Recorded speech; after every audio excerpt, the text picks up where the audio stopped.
When you're a child, anything and everything is possible. The challenge so often is hanging on to that as we grow up. And as a 4-year-old, I had the opportunity to sail for the first time.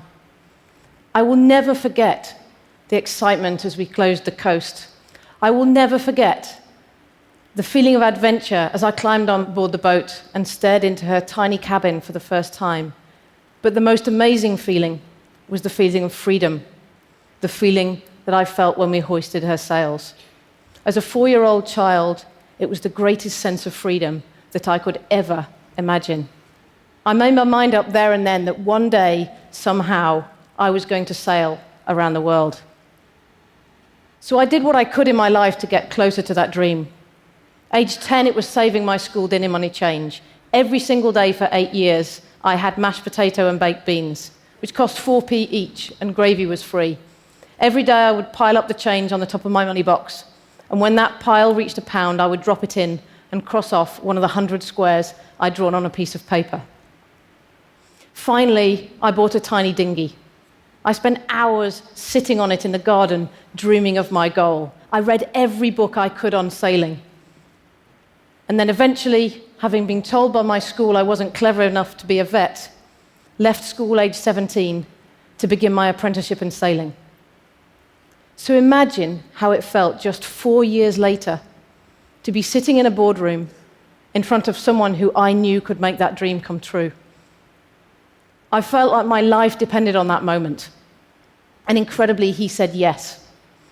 And I could barely contain my excitement as I sat in that first design meeting, designing a boat on which I was going to sail solo non-stop around the world. From that first meeting to the finish line of the race, it was everything I'd ever imagined. Just like in my dreams, there were amazing parts and tough parts. We missed an iceberg by 20 feet. 9 times I climbed to the top of her 90-foot mast.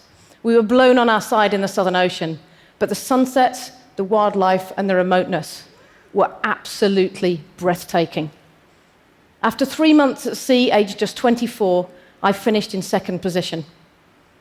I loved it, so much so that within 6 months, I decided to go around the world again, but this time, not to race, to try to be the fastest person ever to sail solo non-stop around the world.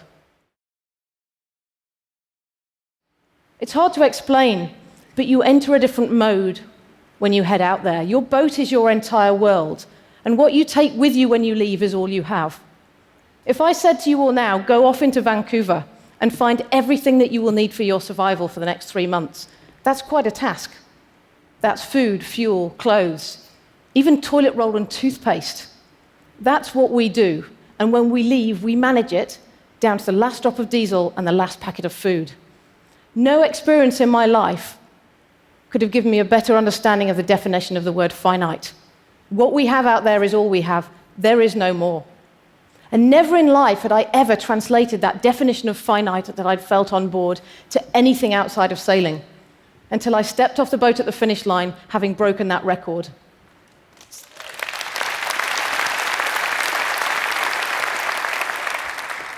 Suddenly I connected the dots. Our global economy is no different. It's entirely dependent on finite materials we only have once in the history of humanity.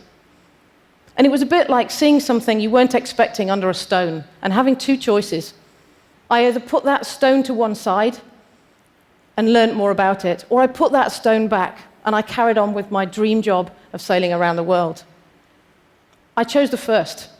I put it to one side, and I began a new journey of learning, speaking to chief executives, experts, scientists, economists, to try and understand just how our global economy works. And my curiosity took me to some extraordinary places. This photo was taken in the burner of a coal-fired power station. I was fascinated by coal, fundamental to our global energy needs, but also very close to my family. My great-grandfather was a coal miner, and he spent 50 years of his life underground. This is a photo of him, and when you see that photo, you see someone from another era.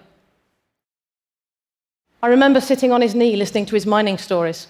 He talked of the camaraderie underground and the fact that the miners used to save the crusts of their sandwiches to give to the ponies they worked with underground.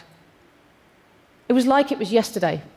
And on my journey of learning, I went to the World Coal Association website, and there in the middle of the homepage it said, we have about 118 years of coal left. And I thought to myself, well, that's well outside my lifetime, and a much greater figure than the predictions for oil. But I did the maths, and I realized that my great-grandfather had been born exactly 118 years before that year. And I sat on his knee till I was 11 years old. And I realized it's nothing, in time nor in history. And it made me make the decision I never thought I would make, to leave the sport of solo sailing behind me and focus on the greatest challenge I'd ever come across, the future of our global economy. And I quickly realized it wasn't just about energy, it was also materials. In 2008, I picked up a scientific study looking at how many years we have of valuable materials we extract from the ground. Copper 61, tin, zinc 40, silver 29. These figures couldn't be exact, but we knew those materials were finite. We only have them once. If we could build an economy that would use things rather than use them up, we could build a future that really could work in the long term. I was excited. This was something to work towards. We knew exactly where we were headed. We just had to work out how to get there. And it was with exactly this in mind that we created the Ellen MacArthur Foundation in September 2010. What if packaging was so non-toxic it could dissolve in water and we could ultimately drink it? It would never become waste. What if engines were remanufacturable and we could recover the components, materials, and significantly reduce energy demands? What if we could recover components from circuit boards, reutilize them, and then fundamentally recover the materials within them through a second stage? What if we could collect food waste, human waste? What if we could turn that into fertilizer, heat, energy, ultimately reconnecting nutrient systems and rebuilding natural capital? Is it actually possible? I believe yes. When you look at the lifetime of my great-grandfather, anything's possible. When he was born, there were only 25 cars in the world that had only just been invented. When he was 14, we flew for the first time in history. Now there are 100,000 charter flights every single day. When he was 45, we built the first computer.